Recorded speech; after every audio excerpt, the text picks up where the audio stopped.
또 본문 말씀을 가지고 새로운 변화에 유연하게, 예기치 못한 변화에 변수에 의연하게 한 제목으로 세 번째 시간 말씀 마무리할 시간 갖도록 하겠습니다. 권사님의 기도가 응답됐는지 제가 온몸에 갑자기 땀이 납니다. 병이 고쳐지고 있는 것 같아요. 목소리가 좀 불편하게 들려서 양해를 구합니다. 잘 지킨다고 지켰는데 감기가 쑥 들어오는 바람에 조금 여러분에게 좀 듣기 좀 불편한 하우링이 들릴 것 같아요. 괜찮으신지 모르겠습니다. 그래서 말씀드리는데 조금 양해를 구하고요. 오늘 본문의 말씀을 가지고 우리 3주째 보고 있는데 마무리해가는 시간 되었으면 좋겠습니다. 먼저 우리는 지금 이 전도 여행을 떠나고 있는 바울과 그 바나바 그 선교팀이 어디쯤 서 있는지를 좀 기억하면 좋겠습니다. 소위 이제 1차 전도 여행의 시작에 서 있습니다. 첫 행선지가 구브로였죠. 그들에게는 조금 낯설지 않은 익숙한, 거기는 하나님의 배려가 있었습니다. 처음부터 너무 낯선 환경으로 가게 되었을 때 두려움은 컸을 거라는 걸 알아주셨겠죠. 그리고 나서 그 구브로의 바보라는 섬 이름이 바보인데 바보 사람들이 모인 게 아닙니다. 그 섬이 이제 출바지가 되어서 그 다음 행선지인 지금 우리가 보고 있는 버가에 도착했던 상황들을 우리가 보고 있습니다. 그런 과정 속에 이 초기에 선교팀의 변화가 일어났죠. 어떤 변화였습니까? 리더십이 바나바에서 바울로 바뀝니다. 이건 상당히 중요한 변화입니다. 이제껏 바나바가 앞서 언급되고 선교팀을 주도했다면 이제는 바울이 이 선교팀의 중심에 서게 된 겁니다. 그래서 13장 13절을 보게 되면 이제는 그 선교팀을 이렇게 부르고 있죠. 바울과 동행하는 사람들. 이제 바나바는 동행하는 사람들한테 포함되어 버린 겁니다. 한마디로 팀장에서 팀원이 된 거죠. 그럼에도 불구하고 이런 전환이 그 팀에 혼돈을 주지 않았다는 게 대단하게 와닿는 겁니다. 그 변화를 수용하고 안정적으로 그 팀이 보냄받은 그 사역의 목적지를 향해 나아가고 있다는 것이죠. 리더십의 변화가 혼란이 되지 않고 그 새로운 변화를 공동체의 그 팀이 잘 받아들이고 계속해서 여정을 이어가는 이 모습 속에 우리는 교훈들을 생각해 봤었습니다. 여러 가지가 있었지만 이제 복습 차원에서 한번 언급을 해보면 우선 바나바의 역할이 컸던 것 같습니다. 팀장에서 팀원이 되는 그런 어떤 위치가 바뀌는 상황들을 바나바는 상실로 여기지 않았고 역할이 바뀐 걸로 여깁니다. 이건 참 성숙한 시선이죠. 사실 오늘날 우리 교회에 이제 여러 소식들을 듣다 보면 전임자가 이제 원로가 되고 후임자가 이제 새로운 담임이 되어서 교회가 이제 새로운 변화를 맞이할 때 안정적으로 건강하게 교회가 세워진 것도 참 많습니다. 근데 간혹 뉴스를 듣다 보면 그렇지 못한 소식도 우리가 듣게 되죠. 그렇게 된다면 이런 변화를 긍정적으로 수용하고 안정적으로 상황을 이렇게 이어간다는 게 쉽지만은 않다는 걸 알게 됩니다. 바나바는 어떻게 이 상황을 수용할 수 있었습니까? 중심이 어떤 역할에 있지 않고 하나님께 있었던 거고, 조금 더 말하자면 자기가 하나님의 자녀라는 것이 가장 메인이었던 겁니다. 신앙의 세계 안에 들어오면서도 여전히 이 안에서 내가 무엇을 하는 것으로 나를 말하자고자 한다면, 예를 들어서 직분이 직명이 수단이 되는 순간부터 직분은 그 본질을 잃어버리게 되는 거죠. 우리가 어떤 옷을 입든지 간에 우리 모두는 하나님의 자녀라는 존귀한 신분으로 가치가 있는 것이고 그것이 중심이 되어야겠죠. 이것은 실제적으로 그 삶의 여백으로 드러나게 됩니다. 어떤 여백이요? 자신의 계획은 가득 찬 인생이 아니라 중심이 하나님께 있고 자신이 하나님의 백성의 그 자치의 중심을 둔 사람들은 하나님이 자신을 어떻게 쓰시든 개의치 않는다는 거죠. 오히려 하나님, 저를 하나님 원하신 대로 써주십시오. 그런 모습이 있다는 것입니다. 선교팀도 아름다운 모습이 있었죠. 선교팀을 단순히 동역하는 사람들로 부르지 않고 동행하는 사람들로 부른 것이 어떤 의미인지 우리가 생각해 봤습니다. 여러분, 선교팀뿐만 아니라 모든 어떤 팀 보면, 운동선수 같은 걸 보면 되게 중요한 건 뭘까요? 함께 있는 게 기뻐해야 돼요. 함께 있는 게 좋아야 되고 거기에 감사가 있어야 되는 거죠. 거기서 어떤 생각지 못했던 시너지가 나오는 거죠. 아무리 훌륭한 선수들이 모여 있어도 팀워크가 없고 그 안에 함께하는 기쁨이 없으면 그 실력을 다 드러낼 수 없는 거 아니겠습니까? 한마디로 선교팀의 이 동행은 좋은 분위기였고 힘든 여정이었지만 그것이 그들에게도 감당할 수 있는 힘이 되었던 것입니다. 순례의 여정을 걷는 우리 모두도 주 안의 공동체도 동역을 넘어서 이런 동행의 기쁨이 있기를 소망해 봅니다. 우리가 힘든 여정을 살아가고 있지만 함께 하는 것 가운데 누린 기쁨이 있기 때문에 그것에 힘을 얻고 다시 나아갈 수 있는 그런 은혜의 말이죠. 두 번째 우리가 보았던 것은 예기치 못한 변수였습니다. 이런 변화와 함께 의욕 있게 출발했던 이 선교팀에 어떤 변수가 있었습니까? 바로 수행원으로 함께했던 마가의 이탈이었습니다. 요한 곧 마가, 요한이라기도 하고 마가라고도 하는 이 요한 곧 마가가 선교팀을 갑자기 이탈하게 됩니다. 어디에 도착했을 때 그렇게 됐죠? 그 다음 한번 보여주세요. 바로 버가라는 곳이었죠. 바보라는 섬에서 버가라는 도착했을 때 이제 이탈하게 된 거예요. 여러 이유가 있었지만 하나의 이유 중에 하나는 버가를 통해서 그 다음 가려고 했던 밤빌리아 안디옥을 가려면 타우스라는 험준한 산을 지나야 했어요. 그러니까 이 마가 입장에서는 버거웠던 거죠. 그러니까 버가는 버거웠던 곳이에요. 그래서 힘들었던 거예요. 나름대로 이해가 될 만하죠. 근데 여러분 한번 생각해 보십시오. 그렇다고 상대적으로 떠났던 그들과 다르게 더 나아갔던 바울과 선교팀이라고 괜찮았었습니까? 그렇지 않았죠. 요한과 마가는 떠났지만 그 외 남은 팀은 더 나아갔지 않습니까? 14절 말씀 그 다음 보여주십시오. 더 나아간 그들의 모습과 떠남은 분명 대조가 되고 있습니다. 첫 행성지 구브로섬을 지나서 동행의 분위기 속에서 손발이 맞아가는 그때에 갑작스럽게 이런 요한의 이탈의 돌발 행동은 예기치 못한 변수였고 바울과 함께 동행한 선교팀에게 큰 실망감을 줬을 겁니다. 그렇지 않겠습니까? 우리가 으쌰으쌰 하고 있는데 누군가 갑자기 뭐 어떤 이유인지 모르지만 그 팀을 떠나게 될 때 여러분 어떤 마음이 드세요? 여러 속상한 마음이 들잖아요. 이해되면서도. 만약에 요한이 공동체 전체를 만약 더 생각했다면 어떤 선택을 했을까 생각을 해보게 되는 겁니다. 그런데 바울과 선교팀은 어땠어요? 14절 말씀 보시는 거 다시 한번 읽어보겠습니다. 시작. 그들은 버가에서 더 나아가 피시디아 안디옥에 이르러 안식에 해당에 들어가 앉으니라. 아멘. 이 더 나아가. 그래서 여러분 오늘 본문을 보면서 두 단어를 대조하시고 메시지를 보셔야 돼요. 떠남과 더 나아가. 떠남과 더 나아가.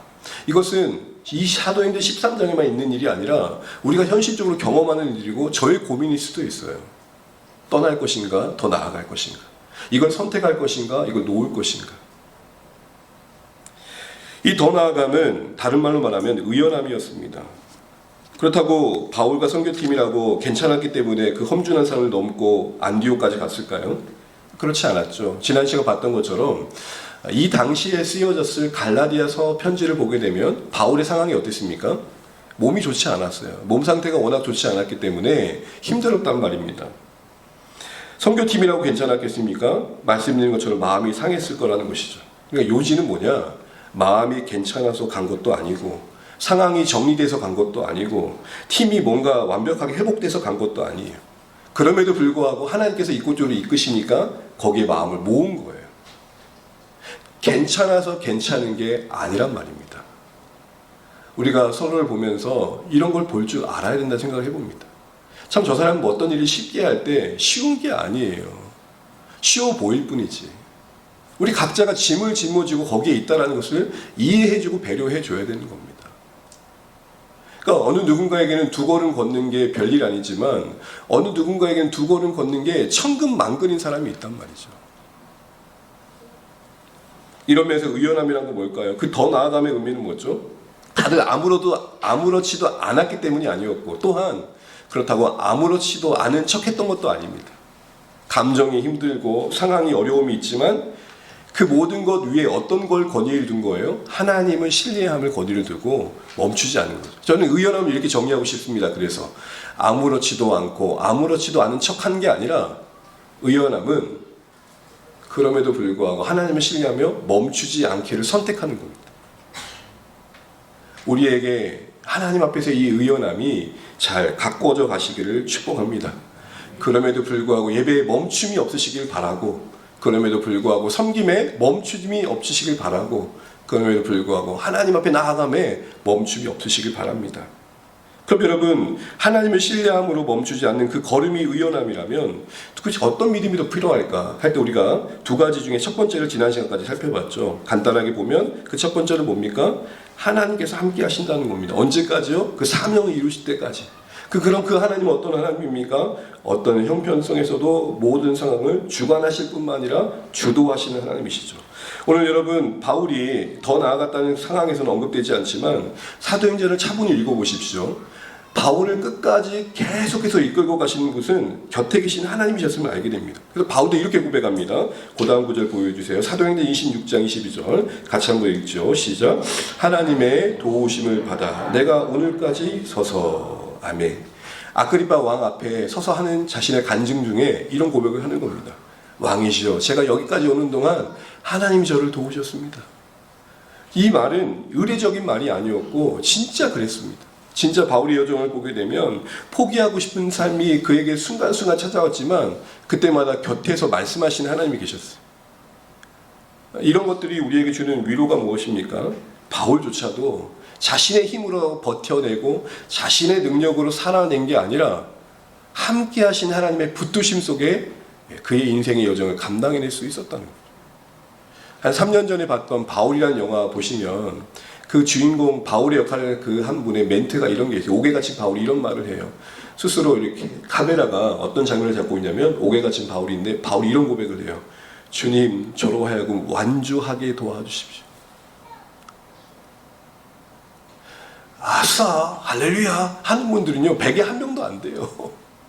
늘 근심 있고 염려 있고 뭔가 나를 끌어내리는 그 무엇이 있지만 한 걸음 내딛는 거 아니겠습니까? 그래서 할 수 있는 고백이 뭡니까? 주님, 오늘도 힘 주십시오. 임마누엘 주여 새 힘 주소서. 이런 고백으로 살아내는 게 신앙이 아니겠습니까? 바울만 그런 은혜를 누릴 수 있는 게 아니라는 것을 우리는 기억해야 됩니다. 그래서 제자들을 보내시고 제자들이 상징되는 교회를 이 땅에 보내시면서 하신 말씀이 뭡니까? 마태복음 28장 19, 20절 우리를 향한 하나님의 약속을 다시 한번 받아들이면서 읽어보시면 좋겠습니다. 함께 읽죠. 그러므로 너희는 가서 모든 세례를 베풀고 내가 너희에게 분부한 모든 것을 가르쳐 지키게 하라. 볼지어다 내가 세상 끝날까지 너희와 항상 함께 있으리라 하시니라. 아멘. 내가 세상 끝날까지 너희와 항상 함께 있으리라 하셨습니다. 근데 여러분 주목할 것은 그 말씀 앞에 뭘 더 덧붙이셨어요? 볼지어다. 함께 따라하시죠. 볼지어다. 이런 표현은 성경의 강조 표현인데 이런 거 아니겠습니까? 내가 너희와 함께 한다라는 것을 잊어질만 할 때 볼지어다. 기억해라. 깨달아라. 이렇게 말씀하시는 겁니다. 이 약속은 어느 때도 변함이 없는 약속이고 어떤 상황에서도 적용되는 약속이라는 겁니다. 이 약속을 누리는 신자와 그렇지 않는 자의 삶에 큰 차이가 분명히 있을 겁니다. 바라고 원하는 것은 바울이 그러하였듯 우리 모두도 여전히 끝날까지 우리의 삶에 다할 때까지 변함없이 함께 하시겠다는 이 약속을 누리시고 승리의 여정을 걸어가시면 좋겠습니다. 두 번째 우리에게 필요한 믿음은 뭐냐? 하나님의 손길 안에서 고난이 하는 일이 있다는 겁니다. 죄송하지만 한번 따라해 주십시오. 고난이 하는 일이 있다. 시작. 고난이 하는 일이 있다. 받아들이기는 쉽지 않지만 현실이 참 그럴 때가 많습니다. 이걸 달리 다른 성경의 언어로 바꿔보자면 로마서 8장 28절 말씀처럼 많이 아시는 말씀. 하나님께서 모든 것을 합력하여 뭐를 이루신다? 선을. 여기까지 다 알아요. 그런데 그 선이 뭐냐? 내게 와닿기는 잘되게 하신다라고 와닿지만 뭐 틀린 건 아니겠지만 그 말씀 있는 성경 구절 그 다음 구절을 보게 되면 그 선은 예수 닮게 하신다는 거예요. 29절 30절 말씀을 나중에 한번 찾아보시게 되면 그 아들의 형상을 닮게 하신다 그랬거든요. 그러니까 이런 말인 거죠. 우리 인생의 희노애락 모든 삶의 것들을 거룩의 재료로 삼아 가신다. 약재료로 삼으신다는 거예요. 이런 안목을 갖는 건 신앙에서 참 중요합니다. 왜냐하면 이 땅에 우리를 지금 부르는 목적 자체가 성공이 아니라 성화거든요. 신자된 우리의 인생을 부르셔서 하나님이 우리 삶에 담아내길 원하시는 것은 이 땅에서의 명예가 아님을 우리가 압니다. 그냥 단순히 잘 되는 내가 아니라 거룩해지는 나거든요. 왜요? 다른 건 몰라도 이것 하나는 분명합니다. 거룩해진 만큼 천국이 기쁨이 되기 때문입니다. 여러분, 우리가 어떤 나라에 가게 될 때, 예를 들어서 여러분 요즘 가장 많은 사람들이 가고 싶어하는 나라가 어디예요? 여러분 만약에 해외에 가신다면 어디를 가고 싶으세요? 아니, 어떤 나라에서 오랫동안 살고 싶으세요? 애국심이 없으세요? 대한민국이죠. 어떤 나라 한번 간다 생각해 보세요. 근데 낯선 나라, 뭐 스위스, 뭐 환경이 좋다 그러니 간다고 할 때 여러분 그 나라에서 행복하려면 어떨까요? 가면 행복할까요? 아니요. 그 언어에 익숙해야 되고 그 문화에 익숙해져야 되고 스위스 사람처럼 되어야 스위스가 기쁨이 되겠죠.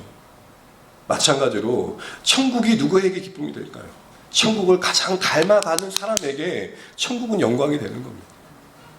예수 닮는 것이 그래서 가장 가치 있다고 말하는 게 거기 있는 겁니다. 왜요? 천국은 예수님의 왕되심으로 다스리실 곳이니까. 그분의 뜻에 가까울수록, 그분의 마음을 품을수록, 그분의 성품에 가까이 닿을수록 우리는 더 자유하며 기쁨이 있는 것입니다. 이걸 아는 게 중요하다는 것이죠. 이런 하나님의 인도하심 속에 우리 인생이 있기 때문에 때로는 설명할 수 없는 고난에 우리가 던져질 때가 있습니다. 그 고난과 상실 속에서 우리의 인생의 깊이를 만드시고 너비를 빚어가시는 하나님의 인격적인 역사가 있다는 것이죠. 이런 시선을 가지고 여러분 본문을 보게 되면 정말 하나님이 고난 가운데 하신 일이 있는가 할 때 발견되는 한 인물이 있어요. 그게 누구냐? 바로 요한 마가예요. 이런 의문을 한번 가져보세요. 왜 누가는 사도행전을 기록하면서 이 사람의 이탈을 기록했을까? 아니, 저라면 안 썼을 것 같아요. 왜냐하면 당시 이 편지가 전해졌을 때에 받는 성도들도 고난 속에 있는데 안 그래도 힘든데 누가 떠났다 그러면 어떤 마음 들겠어요? 나도 가야지 라는 생각 들 거 아닙니까? 차라리 그럼에도 불구하고 힘써 수고하는 사람들의 이야기로 가득 채운 게 낫지. 왜 성경은, 왜 누가는 이 마가의 이탈, 의욕을 뺏는, 사기를 떨어뜨리는 이 믿음 없어 보이는 모습을 덤덤하게 기록하고 있을까요? 마가의 인생이 여기서 끝나지 않았기 때문입니다. 단말을 말하면 오늘 이 마가의 실패가 그의 인생의 전체를 규정하는 끝인가 아니면 과정인가? 다시요. 지금 이 본문의 13장의 마가의 버가에서의 이탈이 신앙적으로 볼 때 아주 끝난 사건인가 아니면 하나의 과정이었는가? 끝인가 과정이었는가? 이 두 가지 안목으로 오늘 본문을 보게 되면 다행스럽게도 요한 마가에 대한 성경 이후의 기록을 참고해 보면 오늘의 이 선택은 그에게 아쉬운 실패였지만 그렇다고 그 인생 전체를 규정하지 않으며 단순히 그 인생 전체 하나의 과정이었음을 알게 됩니다. 그 다음 말씀 보여주십시오. 우리 두 가지 말씀을 볼 텐데 마가가 어떻게 변했는지를 보시죠. 함께 보겠습니다. 골로새 4장 10절, 디모데서 4장 11절 이어서 함께 읽습니다. 시작. 바나바의 생제 디모데후서 내가 올 때 마가를 데리고 오라. 그가 나의 일에 유익하니라. 아멘. 골로새서도 디모데후서도 바울이 썼어요. 2차 전도여행 때 이 마가 때문에 바나바가 싸우잖아요. 그때 바울은 바나바가 마가를 다시 데려가 제자했을 때 반대했어요. 왜죠? 얘는 선교팀에 오면 안 된다. 또 그렇게 떠나면 어떡하냐 이런 거잖아요. 근데 지금 바울이 마가를 어떻게 평가하고 있습니까? 그는 나의 일에 유익하다. 단순히 바울에게 도움이 됐다는 게 아니라 하나님 나라 일에 지금 유익한 자로 변화되었다라는 겁니다. 특별히 여러분 우리가 알고 있는 사복음서 중에 마태, 마가, 누가, 요한 중에 오늘 이 버가에서 이탈한 마가, 요한이 쓴 복음서가 뭐예요? 마가복음이에요. 그렇게 떠났던 사람이 뭘 썼어요 지금? 성경을 썼어요. 이런 일련의 증언들을 종합해 보면 요한이란 마가가 실패 이후에 어떤 시간을 보냈는지 디테일하게 세밀하게 성경이 상세히 다루고 있지는 않지만 분명한 한 가지는 사도행전 13장 이후에 성경이 증언하는 마가의 인생의 이야기를 보게 되면 오늘의 실패는 그의 인생을 무너뜨린 사건이 아니라 오히려 그를 빚어가는 거룩의 재료였다. 이걸 우리가 다시 한번 가늠하게 되는 것이죠. 아마도 이 시간을 지나면서 요한이라는 마가는 많이 겸손해졌을 겁니다. 여러분 사람은 언제 낮아지던가요? 한번 넘어져 봐야 돼요. 제가 몇 번 얘기 드렸잖아요. 강주에서 그 구석지 그 동네에서였다가 저희 때는 양령학원 대성학원이 유명했습니다. 시내 양령학원을 다닌다는 마음에 들떠가지고 아니 학원을 간다. 나도 이제 중학으로 출세했다. 뭐 이러고 가고 있는데 눈이 엄청 와가지고 눈길에 차가 이제 거북이 걸음을 하니까요. 학원 안 갈 수는 없고 한 걸으면 40분 걸어야 되거든요. 가는데 하고 있는데 차들은 이제 밀집돼 있을 거 아닙니까? 근데 저 앞에서 누가 넘어졌어요. 저도 웃었어요. 어떻게 저렇게 넘어진다냐? 하고 웃었어요. 근데 가다가 그 자리에 제가 넘어졌어요. 문제는 뭐냐? 바로 그 자리에 대형 버스가 딱 서 있었고 꽉 찬 만원 버스 사람들이 저를 다 보고 있는 거예요. 쪽팔렸을까요? 아팠을까요? 쪽팔렸죠. 그래가지고 어떻게 했을까요? 예, 갑자기 뛰었어요. 근데 제가 그랬어요. 넘어진 자리에 있는 그 사람을 제가 봤을 때 안 넘어지기 전에는 어떻게 저렇게 넘어진다냐 했지만 넘어지고 나니까 그 생각이 다 사라졌어요. 태어난 주간의 가족 여러분, 요한 마가는 이 시간이 그의 인생에 어떤 역할을 했을까요? 쉽게 누군가를 판단하는 자리에 서지는 않았을 거예요. 그래서 타인에 대한 이해가 분명 달라졌을 거예요. 타인에 대한 그 연약함에 대한 그 실패에 대한 판단이 정죄로 흘러가지 않고 다른 안목으로 바라봤을 것 같아요. 왜냐하면 자신도 실패해봤고 그 실패를 통과한 자로서 경험했던 은혜의 깊이가 다르다는 것을 아는 인생이거든요. 한번 생각해 보십시오. 그렇게 선교팀에서 이탈한 사람이 복음서를 쓴다는 거 상상해야 되십니까? 성경을 쓸 수 있는 자격이 있다고 이야기할 수 있겠습니까? 그럼에도 불구하고 그 실패에 담긴 은혜는 컸던 것입니다. 그 실패보다 하나님의 은혜가 더 컸다라는 걸 주목하셔야 됩니다. 이런 안목이 그의 인생의 인격이 된 것을 그가 쓴 마가복음에서 알게 돼요. 여러분 오늘 시간 없어서 다 볼 수 없지만 마가복음은 다른 공간본과 달리 어떤 특징이 있느냐, 제자들의 수치를 가장 적나라하게 드러내는 것이 마가복음이에요. 다른 성경들은 같은 상황의 제자들의 실수를 좀 원만하게 절제된 표현을 하고 있다면 마치 까발리드 표현하고 있는 복음서가 어디냐? 마가복음이에요. 마가가 왜 이러지라고 보면 그럴 수도 있지만 마가의 인생의 여정을 이해하면 그 표현이 이해가 되는 거예요. 그럼 어떤 안목에서 제자들의 그 실수를 드러냈을까요? 특별히 가장 대표적인 예로 3번이나 예수님을 부인한 베드로의 이야기를 가장 적나라하게 드러내는 장면이 누구냐? 마가복음이에요. 닭이 2번 울기 전에 너는 나를 배반할 것이다. 어디에만 나왔냐? 마가복음에 나왔어요.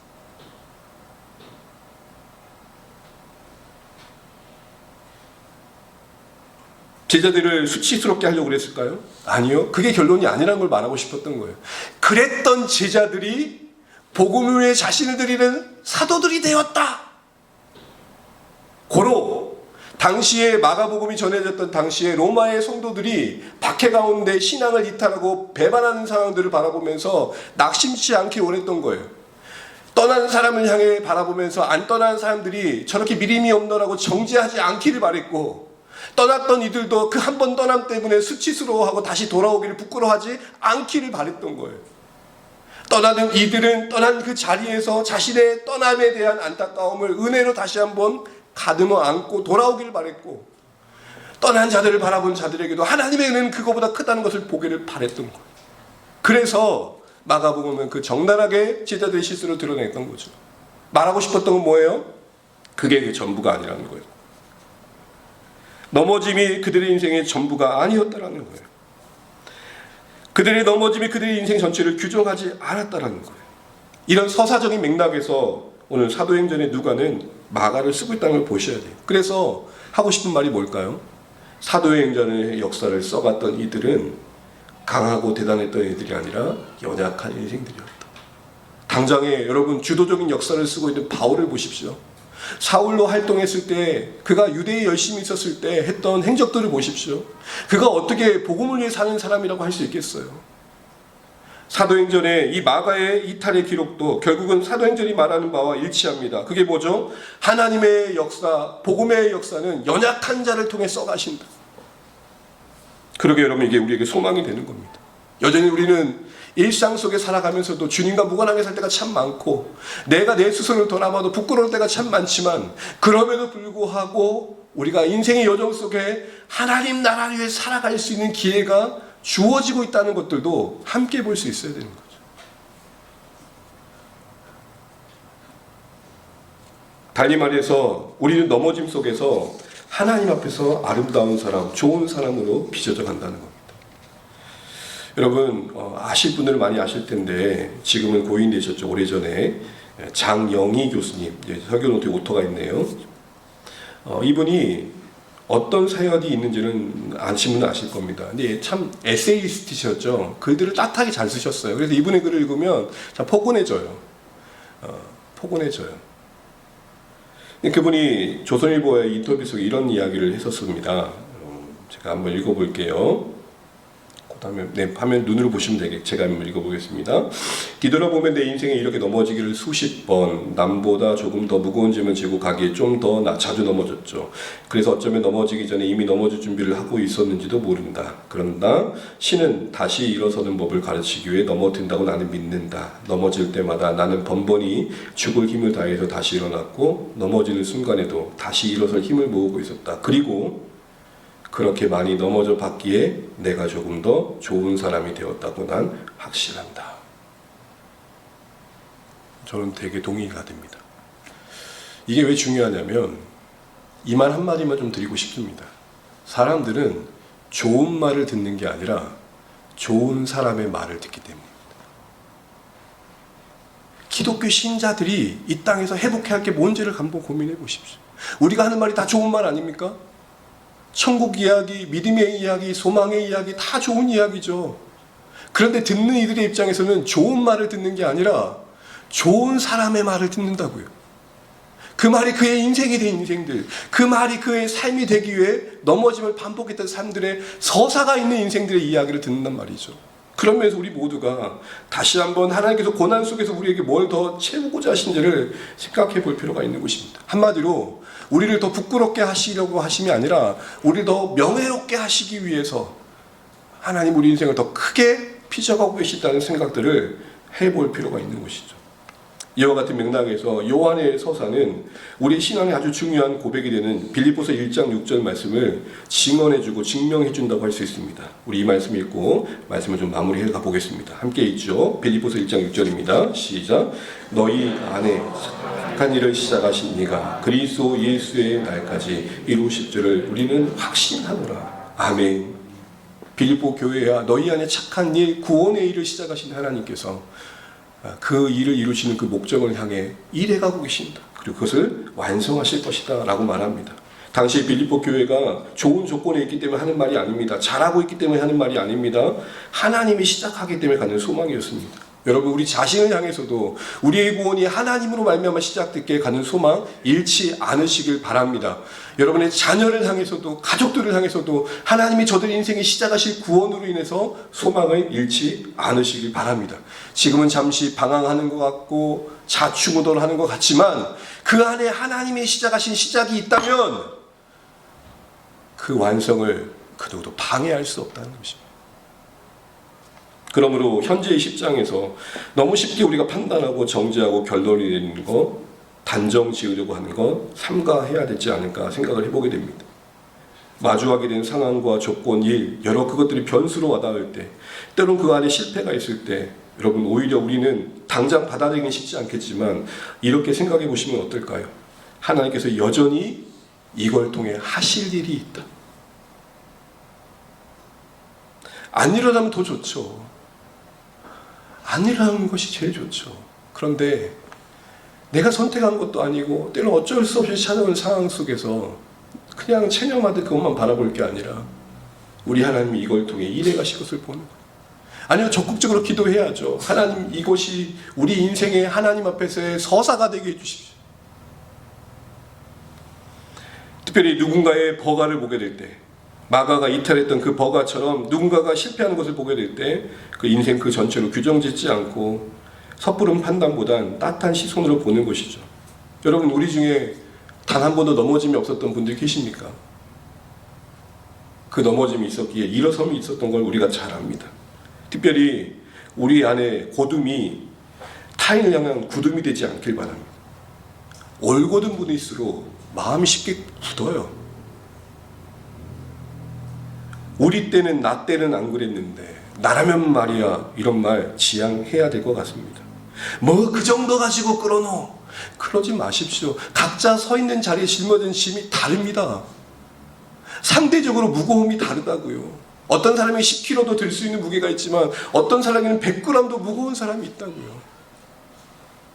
더 나아가 우리 삶이 어느 것을 넉넉히 들 정도가 됐을 때는 그만큼 살아낸 삶 속에서 깨달음이 있었기 때문일 것입니다. 밖으로 나가서 누군가 그게 버겁게 느껴진다면 그걸 들 만큼의 시간이 필요하다는 것이죠. 더 나아가 우리 모두가 이런 모든 인생의 실패들이 하나님의 이야기가 될 수 있도록, 약자료가 될 수 있도록 은혜를 구해야 될 것입니다. 말씀을 맺으면서 상징적인 사건이 될 것들을 한번 살펴보고 마치도록 합니다. 오늘 우리가 이야기했던 것, 변수 앞에서도 의연하기 위해서는 하나님이 함께 하시는 것, 그리고 그 하나님이 고난 속에서 하실 일이 있다는 것을 기대하는 것, 이 믿음이 필요하다고 했는데 이거를 아주 중요하게 우리에게 보여준 예시와 같은 사건이 있습니다. 그게 바로 유라굴라 강풍에서 태풍을 만난 바울의 이야기입니다. 그다음 한번 보여주시죠. 아시는 것처럼 바울이 로마로 가는 동안 제수의 신분으로 압송당합니다. 그런데 가다가 강풍을 만나요. 한 번 더 눌러주시죠. 강풍을 만나가지고 가요. 그래가지고 로마로 가던 배가 딴 데로 표류할 수 있었어요. 표류하는 가운데 딴 데로 갈 수 있었는데 어디로 갔죠? 로마 가까운 데 가게 된 거예요. 이게 희한한 거예요. 여러분 지난주에 살펴봤던 것처럼 로마로 가던 배가 강풍을 만나서 조정을 안 되니까 표류하게 됐는데 그러면 엉뚱한 데로 갈 수 있었는데 오히려 더 로마에 가까이 간 거예요. 제가 예를 들기 위해서 지난주 예를 들고 똑같이 듭니다. 울산에서 출발해서 해남을 가려고 하는데 통영에서 태풍을 만났네? 그럼 여러분 대만호도 갈 수 있고 제주도도 갈 수 있잖아요. 표류하다 보면. 근데 어디로 갔다? 완도로 갔다. 엠나게 가까워져. 이 풍랑 인하여 더 가까이 갑니다. 뭐예요? 바울이 뭘 느꼈을까요? 진정한 성장은 하나님이시구나. 하나님께서 이 배를 주관하고 계시는구나. 나에게 목적하신 그 일을 이르기까지 함께 하시는구나. 이걸 우리에게 보여주시면서 우리에게 어떤 소망을 갖게 합니까? 어떤 변화 앞에서도 잃지 말라는 겁니다. 모든 상황을 주관하시고 장악하시는 분 누구시다? 하나님이시다. 더 나아가 한 가지 더 더하면 보시는 말씀처럼 이 태풍을 지난 다음에 바울의 고백입니다. 우리 같이 한번 읽어볼까요? 함께 읽습니다. 시작.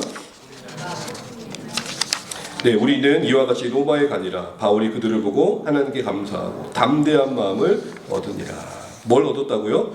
담대한 마음. 여러분, 하나님은 바울을 로마로 데려가시는 것 자체가 목적이 아니라 로마에 가서도 그 로마의 거친 풍랑을 감당할 만한 사람으로 준비시키는 게 목적이었던 거예요. 그러니까 유라굴라 강풍은 그를 고통스럽게 했지만 그보다 더 큰 로마의 태풍을 받아들이기에 준비가 되도록 준비시킨 여정이었던 거예요. 로마에 가서 그 현실을 감당하고 복음을 증언한 믿음의 사람으로 빚어가는 과정이 또한 그 시간이 되었다는 겁니다. 그러니까 로마에 도착하는 것보다 더 중요했던 것은 로마에 가서 사역할 만한 믿음이 준비되는 게 더 중요했던 거예요. 말씀을 맺겠습니다. 사랑하는 주 안에 가는 여러분, 우리 변화 앞에 유연하시기를 바랍니다.